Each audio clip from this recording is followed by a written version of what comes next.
আমরা ফুরিয়ে যাওয়ার আগে যদি এই রেসিপিটি একবারও না বানান তাহলে কিন্তু সারা বছর আফসোস করতে হবে।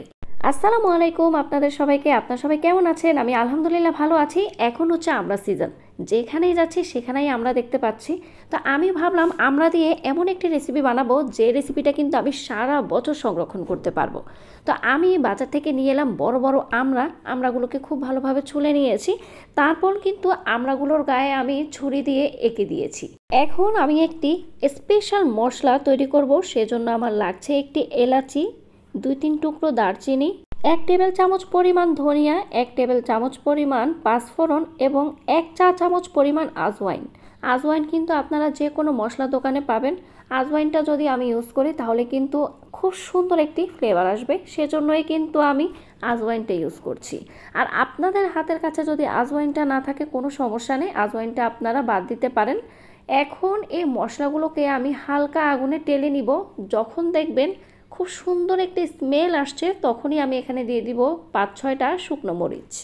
আমার মশলাটা খুব সুন্দর করে কিন্তু টালা হয়ে গেছে। এখন আমি একটি মিক্সিংয়ে খুব সুন্দর করে মশলাটাকে আধা ভাঙা করে নিব। আপনারা দেখতে পাচ্ছেন পুরো মশলাগুলোকে কিন্তু আমি একদমই গুঁড়া গুঁড়া করিনি, আমি আধা ভাঙা করে নিয়েছি। এখন আমি একটি পাতিলে নিয়েছি বেশ খানিকটা সরিষার তেল। অবশ্যই মনে রাখবেন এই রেসিপিতে সরিষার তেলের পরিমাণটা একটু বেশি দিতে হবে।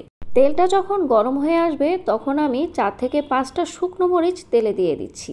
সাথে সাথে দিয়ে দিচ্ছি আগে থেকে ছুলে রাখা আমড়াগুলো। এখন আমি খুব সুন্দর করে তেলের মধ্যে আমড়াগুলোকে মিশিয়ে নিচ্ছি। এখন আমি আমড়াগুলোর সাথে দিয়ে দিচ্ছি বড় বড় রসুনের কোয়া। আপনারা চাইলে কিন্তু এখানে গোটা রসুনও ইউজ করতে পারেন। এরপর আমি দিয়ে দিচ্ছি আগে থেকে গুঁড়া করে রাখা মশলাগুলো। এখানে কিন্তু অর্ধেক পরিমাণ মশলা দিবেন এবং বাকি অর্ধেক কিন্তু আমি পরে ইউজ করব। এরপরে দিয়েছি গুড়, স্বাদ মতো লবণ এবং দিয়ে দিচ্ছি 1 চা চামচ পরিমাণ হলুদের গুঁড়া এবং 1 চা চামচ পরিমাণ মরিচের গুঁড়া। তো আমার সবগুলো উপকরণ এখন দেয়া হয়ে গেছে। এখন খুব সুন্দর করে আমি আবার আমড়াগুলোকে মিশিয়ে নিচ্ছি যতক্ষণ না পর্যন্ত গুড়টা গলে যায় ততক্ষণ পর্যন্ত। আপনারা দেখতে পাচ্ছেন আচারে কিন্তু খুব সুন্দর একটি বুদবুদ উঠে গেছে। এখন আমি এই পর্যায়ে দিয়ে দিচ্ছি আধা কাপ পরিমাণ ভিনেগার। অবশ্যই আমড়ার আচার বানানোর ক্ষেত্রে একটা কথা মাথায় রাখবেন, আপনারা যদি এই আচারটা সারা বছর সংরক্ষণ করতে চান অবশ্যই কিন্তু ভিনেগারটা ইউজ করতে হবে, নইলে কিন্তু আচারটাতে ফাঙ্গাস পড়ে যাওয়ার সম্ভাবনা থাকবে। আচারে ভিনেগার প্রিজারভেটিভ হিসেবে কাজ করে, তো অবশ্যই কিন্তু ভিনেগারটা দিতে একদমই ভোলা যাবে না। আমড়াগুলোকে খুব ভালোভাবে নেড়েচেড়ে দিচ্ছি। আপনারা দেখতেই পাচ্ছেন এখানে আমি যে গুড়টা দিয়েছি সেটা কিন্তু খুব ভালোভাবে গলে গিয়েছে। তো এখন আমড়াটা সেদ্ধ হওয়া পর্যন্ত অপেক্ষা করব।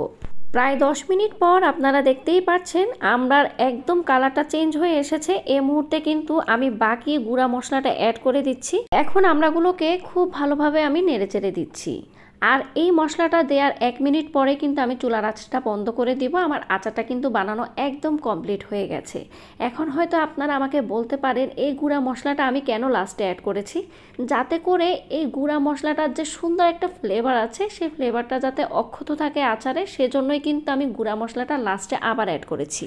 তো দেখতেই পাচ্ছেন ঠান্ডা হওয়ার পর আমড়ার আচারটা দেখতে কতটা লোভনীয় লাগছে। অবশ্যই মনে রাখবেন ঠান্ডা হওয়ার পরে কিন্তু একটি কাচের বয়মে এই আচারটাকে আপনারা সংরক্ষণ করতে পারবেন।